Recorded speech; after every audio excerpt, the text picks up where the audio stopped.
Class 11 part 4 और ये last है, इसके बाद मांग का सिद्धांत खत्म है। 11th क्लास व्यष्टि अर्थशास्त्र, इसमें एक क्वेश्चन कोई सा भी एग्जाम पेपर उठा के देखना आपको मिलेगा ही मिलेगा, और 3 नंबर का क्वेश्चन क्या है, हम कैसे बताते हैं, सॉल्व कर लेंगे मात्र 12 मिनट के अंदर।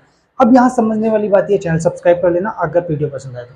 देखना, उपभोक्ता की आय बढ़ने पर निम्न कोटि की वस्तु के मांग वक्र पर क्या प्रभाव पड़ता है। क्वेश्चन कैसा आ सकता है कि उपभोक्ता की आय क्या घटिया वस्तु को प्रभावित करती है। उपभोक्ता की आय या तो घटेगी, देखो या तो घटेगी या बढ़ेगी, तो निम्न कोटि की वस्तु के साथ क्या प्रभाव पड़ेगा। इसी तरीके का उपभोक्ता की आय बढ़ने या घटने पर बढ़िया वस्तु यानी सामान्य वस्तु पर क्या प्रभाव पड़ेगा। तो ठीक है, ये उपभोक्ता की आय हो गई। ऐसी भविष्य में कीमत बढ़ने पर किसी वस्तु की मांग पर क्या प्रभाव पड़ेगा। ऐसे ही भविष्य में कीमत घटने पर किसी वस्तु की मांग वक्र पर क्या प्रभाव पड़ेगा। क्वेश्चन सारे सिमिलर हैं, ये अन्य बातें हैं, तो सबका ग्राफ क्या इस तरीके से बनेगा, समझते हैं कैसे। तो नेक्स्ट नंबर पे क्या कह रहा है, प्रतिस्थापन वस्तु की कीमत में वृद्धि का मांग वक्र पर क्या प्रभाव पड़ेगा।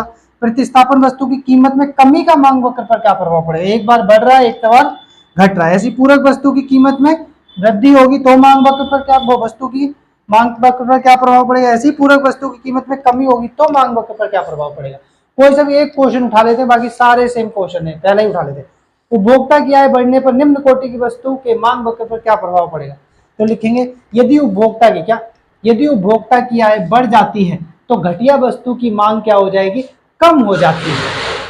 क्लियर, क्या हो जाती है, कम हो जाती है। ठीक है, अब समझते हैं कैसे। जैसे कि मान के चलो ये कंज्यूमर की इनकम है, ठीक है, एक ग्राफ, और ये आपका क्या टेबल, ये प्राइस है और ये डिमांड है। शुरुआत कैसे करेंगे, कीमत समान रहने पर, यदि क्या, कीमत समान रहने पर, इसमें कीमत समान रहेगी अन्य सभी कारणों में, और सबसे पहली लाइन यही लिखना है, कीमत समान रहने पर। ठीक है, कीमत समान रहने पर यदि उपभोक्ता की आय बढ़ जाती है तो घटिया वस्तु की मांग वह कम करेगा, क्योंकि उपभोक्ता की आय और घटिया वस्तु की कीमत के साथ, घटिया वस्तु के साथ कैसा संबंध होता है, विपरीत संबंध होता है। यानी जैसे ही उपभोक्ता की आय, देखना उपभोक्ता की आय बढ़ेगी, घटिया वस्तु की मांग कम करेगा। क्यों करेगा, क्योंकि भाई वो देखेगा कि यार मेरी इनकम अच्छी खासी है तो मैं बेकार चीजें क्यों खरीदूं, अर्ज में नहीं आ रहा। ठीक है, तो यहाँ देखो प्राइस मान के चलो, उपभोक्ता की जो कीमत है वो 1 लाख है और कीमत 100 रुपए है। ठीक है, मान लेते हैं। ठीक है, नेक्स्ट नंबर पे डिमांड कितनी चल रही थी, 1 लाख पर मान के चलो 1 लाख। क्लियर है, तो मान लो 20 ले रहा था वो। क्लियर है, नेक्स्ट नंबर पे यार 200 ले रहा था मान लो। अब इनकम उसकी कितनी हो गई, 2 लाख हो गई। उपभोक्ता की आय बढ़ गई तो इसी कीमत पर अब वो क्या करेगा, और इसे कम खरीदेगा। नेक्स्ट नंबर पे 3 लाख इनकम हो गई तो इसी इनकम पे वो इसको और कम करेगा। बात समझ में आ गई नहीं आ गई। क्या, उपभोक्ता की आय बढ़ने पर निम्न कोटि की वस्तु की मांग वक्र पर क्या प्रभाव पड़ेगा। तो क्या लिखेंगे, कीमत समान रहने पर। हर में ध्यान रखना कीमत समान रहेगी। यदि उपभोक्ता की आय बढ़ जाती है तो निम्न कोटि की वस्तुओं को वो कम खरीदेगा, क्योंकि उपभोक्ता की आय और कीमत के बीच में विपरीत संबंध, सॉरी उपभोक्ता की आय और निम्न कोटि की वस्तु की मांग के बीच में विपरीत संबंध होता है। क्लियर हो गया, जिससे मांग वक्र किधर की तरफ खिसक जाएगा, कमी होगी तो बाईं तरफ खिसक जाएगा। ग्राफ बिल्कुल सेम ऐसे बनेगा। यहाँ मैं आपको एक रफ बनाकर दिखा देता हूँ कैसे, ये x, ये y, ये 0, प्राइस इक्वल है, अर्ज में ये बीच में होगी क्वांटिटी। अब क्या है, कमी हो रही है तो देखो वृद्धि होती तो आगे की तरफ जाती मांग, कमी हो रही है तो पीछे की तरफ। क्लियर है, तो इसको हम क्या बोलेंगे, बाईं तरफ। क्या बोलेंगे, बाईं तरफ खिसकता है। ये डिमांड और ये D1 हो गया। क्लियर है, ये E है और ये E1 हो गया। ऐसे ग्राफ बना देना। क्लियर हो गया। चलो अब जल्दी जल्दी से सारे एक्सप्लेन कर लेते हैं, जिससे कि क्या सारे दिमाग में घुस जाए। उपभोक्ता की आय घटने पर घटिया वस्तु की मांग वक्र पर क्या प्रभाव पड़ेगा, या निम्न कोटि की वस्तु। देख लो क्या लिखेंगे, कीमत समान रहने पर, यदि क्या, कीमत समान रहने पर यदि उपभोक्ता की आय घट जाती है तो निम्न कोटि की वस्तु की मांग बढ़ जाती है, क्योंकि उपभोक्ता की आय और मांग के बीच में, निम्न कोटि की मांग के बीच में कैसा संबंध होता है, विपरीत संबंध होता है। सोचो किसी कंज्यूमर की इनकम 10,000 रुपए है मान लो, तो वो क्या घटिया वस्तुएं ज्यादा खरीदेगा, जैसे सस्ती चप्पलें खरीदेगा, सस्ते कपड़े खरीदेगा, अरज में नहीं, महंगे नहीं खरीदेगा मॉल वगैरह। ठीक है, अरज में नहीं, तो कैसा संबंध होता है, विपरीत संबंध होता है। अर्थात क्या, अर्थात मांग वक्र, निम्न कोटि की वस्तु की मांग वक्र किधर की ओर हो जाता है, दाईं तरफ खिसक जाता है। इसी को कैसे बनाएंगे, अब यहाँ पर हम क्या है, इसको रफ करके फटाक सीधे चेंजेस कर लेते हैं। क्या चेंजेस कर लेते हैं कि मान लो उपभोक्ता की इनकम जो है वो 20,000 है। ठीक है, और कितना प्राइस है, तो मान के चलो वो 20 खरीद रहा था। ठीक है, अब इनकम उसकी कितनी हो गई, कम हो गई, 15,000 हो गई। तब उसका 100 रुपए की कीमत में वो कितना कम करेगा या बढ़ाएगा, बढ़ाएगा ना। क्यों? क्योंकि ये घटिया वस्तु है। आरस में ये लो, इसकी कीमत थोड़ी कम कर लेते, कुछ ज़्यादा लग रही हो तो। मान लो उपभोक्ता की कीमत 50, किसी वस्तु की कीमत 50 रुपये, तो 20,000 पे उसने 20 खरीद रहा था, 15,000 होगी, तो इसी कीमत पर उसने क्या कर दिया, इसको बढ़ा दिया। नेक्स्ट 10,000 इनकम हुई तो इसी कीमत पर उसने इसको और बढ़ा दिया। क्लियर है? आ रहा इसमें? नहीं आ रहा? मान लो वो 100 रुपये किलो वाले चावल थे, ये 50 रुपये किलो वाले चावल को ज़्यादा खरीदेगा क्योंकि उसकी कीमत आय जो है वो कम हो रही है। ठीक है, नेक्स्ट ग्राफ कैसे बनाएंगे? यहाँ एक ग्राफ बना दे रहा हूँ, एक्स वाई जीरो, ये रहा क्या प्राइस, ये रहा क्वांटिटी। अब देखो वृद्धि हो रही है, बढ़ रहा है तो दाईं तरफ जाएगा। क्लियर है? ये क्यू है, ये डिमांड डी, ये D1, ये ई, ये E1, कहीं भी मत खींच देना, ये बराबर इसको काटे। ठीक है, अरे इसमें नहीं, ये क्या हो गया E1। क्लियर हो गया? किधर की तरफ जा रहा है? तो दाईं तरफ जा रहा है। देखो यहाँ पर मैंने बना दिया। क्लियर हो गया? नेक्स्ट नंबर पे देखते हैं, उपभोक्ता की आय बढ़ने पर बढ़िया वस्तु की मांग बढ़ने पर क्या प्रभाव पड़ता है। तो लिखेंगे उपभोक्ता की आय बढ़ने पर, तो सबसे पहले कीमत समान रहने पर यदि उपभोक्ता की आय बढ़ जाती है तो बढ़िया वस्तु की मांग बढ़ जाती है। इसका कारण यह है उपभोक्ता की आय और बढ़िया वस्तु की मांग के बीच में प्रत्यक्ष संबंध होता है। अब कैसे समझते हैं? जैसे मान के चलो कंज्यूमर की इनकम बढ़ती है तो वो बढ़िया वस्तु ज्यादा खरीदेगा। जैसे मान के चलो यहाँ पर एक एग्जाम्पल ले लेते हैं। एग्जाम्पल क्या है कि एज्यूम कर लो कि 1,00,000 रुपए इनकम थी कंज्यूमर की। ठीक है, कितनी थी? 1 लाख। तो वो मान के चल लो कोई भी चीज़ थी 2,000 की थी। ठीक है, तो वो 5 खरीद रहा था।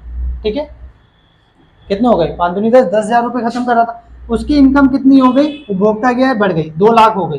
तो इसी 2,000 की क्या है, उस पर वो कितना खरीदेगा? इसको और ज़्यादा खरीदेगा। क्यों ज़्यादा खरीदेगा? 7 ले लो, 8 ले लो, जो सही लगे। 3 लाख इनकम हो गई तो इसी कीमत पर उसने क्या है? 10 खरीदा। क्लियर है? क्यों?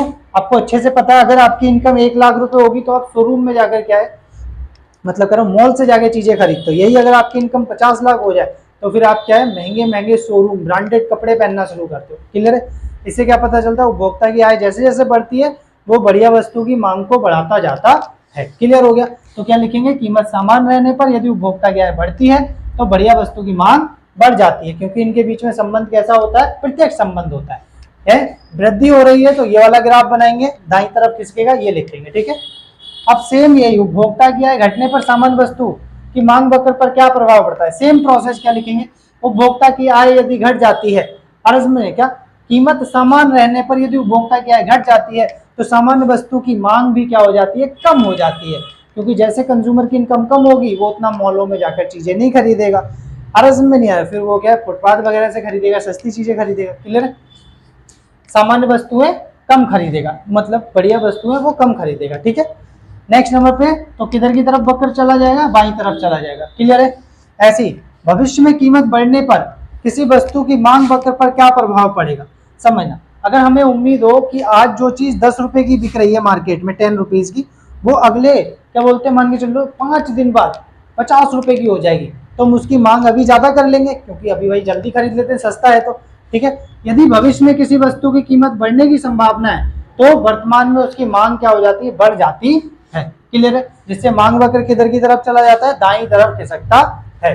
नेक्स्ट नंबर पे, भविष्य में कीमत घटने पर किसी वस्तु की मांग पर क्या प्रभाव पड़ता है? तो उल्टा ले लो, क्या लिखेंगे कि कीमत समान रहने पर, देखो 10 रुपए कीमत है, 10 ही है, कीमत समान रहने पर यदि ये उम्मीद है कि भविष्य में इसकी कीमत और घट जाएगी, 10 वाली चीज 5 रुपए हो जाएगी, तो लोग अभी क्या करेंगे? मांग कम खरीदेंगे। क्यों खरीदेंगे? उन्हें लगेगा यार 5 दिन बाद तो वैसे ही सस्ती होने वाली है, तो जब 5 दिन बाद सस्ती हो जाएगी तब ज्यादा खरीद लेंगे। क्लियर? तो यदि किसी वस्तु की कीमत कम होने वाली है भविष्य में तो अभी उसकी मांग कम हो जाती है, जिससे मांग वक्र किधर की तरफ आ जाता है? बाईं तरफ खिसक जाता है।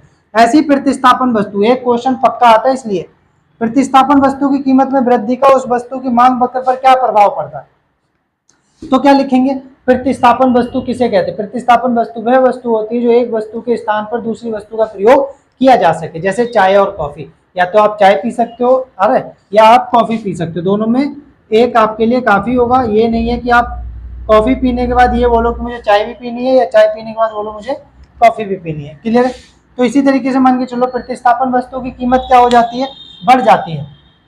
बाजू में तो उस वस्तु की मांग अधिक हो जाएगी। संबंध कैसा हुआ? प्रत्यक्ष संबंध हुआ। क्यों ऐसा होगा? सोचो, चाय की कीमत बढ़ी, चाय कितना रुपए थी? 10 रुपए थी, है ना, तो डिमांड 100 हो रही थी। कॉफी भी कितना था? 10 था, आ रहा समझ में नहीं आ रहा। और डिमांड 100 हो रही थी, अब कॉफी चाय जो है 12 रुपए हो गई, तो लोग चाय कम खरीदेंगे। आ रहा समझ, पर देखो कॉफी की तो कीमत अभी भी 10 ही रुपए, पर इसकी मांग क्या हो जाएगी, बढ़ जाएगी। क्यों? चाय पीने वाले लोग कहाँ शिफ्ट हो जाएंगे, कॉफी पीने लगेंगे। क्लियर है? मांग वक्र किधर की तरफ खिसकेगा, देखो बढ़ रहा है, अर्ज में इसकी मांग तो दाई तरफ जाएगा। क्लियर हो गया? सारा फॉर्मेट बिल्कुल सेम है। क्लियर आ गया होगा समझ, ग्राफ सबका सेम बनने वाला है। टेबल मैंने बता ही दिया है किस तरीके से बनाना है। क्लियर हो गया?